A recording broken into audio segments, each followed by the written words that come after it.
Welcome back to Good Morning Quad Cities at 11. We're here with Craig Nov, taking your plant and garden questions through the WQAD Facebook Live. Let's kick it off with Chad. How can you kill off cattails that are in a pond without hurting wildlife? Whoa, that one's difficult. I would check with DNR and ask what herbicide can be used in open water or at the edge of water that is not going to damage wildlife. This is very, very difficult, and I would not even make a guess at the chemical that you would use for something like that. Craig, Pat's wondering, is it time to cut back knockout roses yet?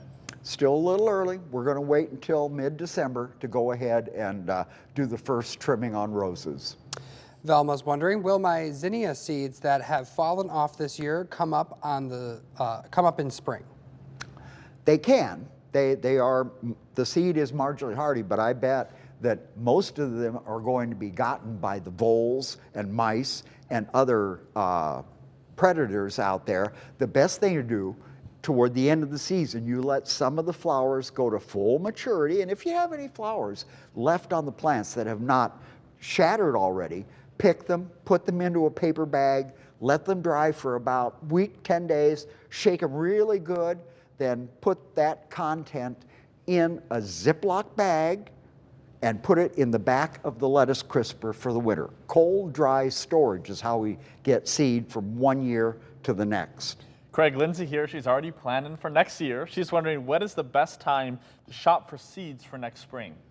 Actually, the best time is right after the first of the year. I can tell you that we get our seeds in right after January 1st, and if there are certain things that you're looking for, you don't dare wait, because there's only X number of seeds in those racks, and when they're gone, they're gone.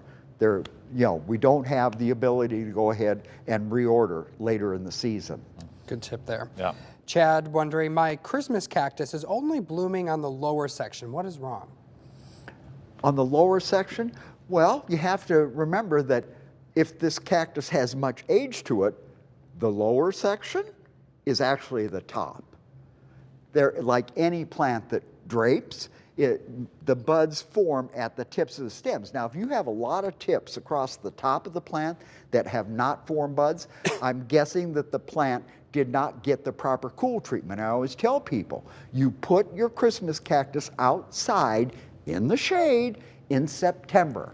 And as the days get shorter and the nights get cooler, you get the best bud set you're ever going to have on your Christmas cactus. Just don't let them get frosted. That's an A+ tip right there. Yep. Craig, Juanita is having some issues with her hibiscus tree.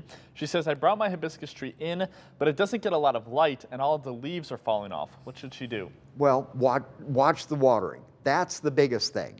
We have to remember that when these plants come in from outside that we've had on our patio, they stop using water immediately.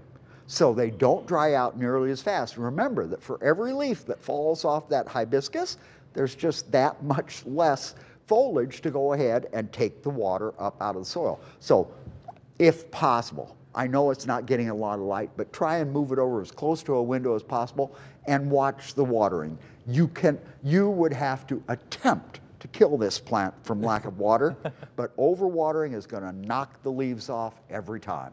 All right, Kathleen, and I don't even know this plant. I did not get...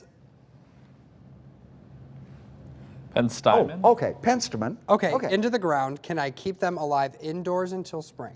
It's going to be an uphill battle.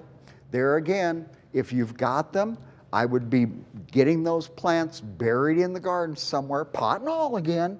You don't have to literally plant them. Just make sure that you get them in the ground. It's like I said, they don't mind freezing.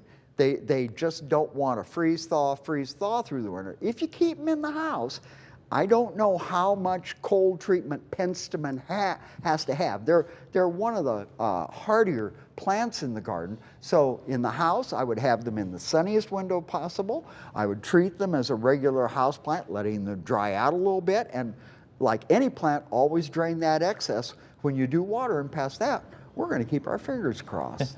We got time for one quick question. All right, Craig, Peg is wondering, do I need to cover my hydrangeas for the winter? It's a newer baby plant that has not yet bloomed. Not really. Hydrangeas should come through the winter just fine. They're perfectly hardy in this area. They'll come through. Mother Nature will take care of them. You don't have to worry about them.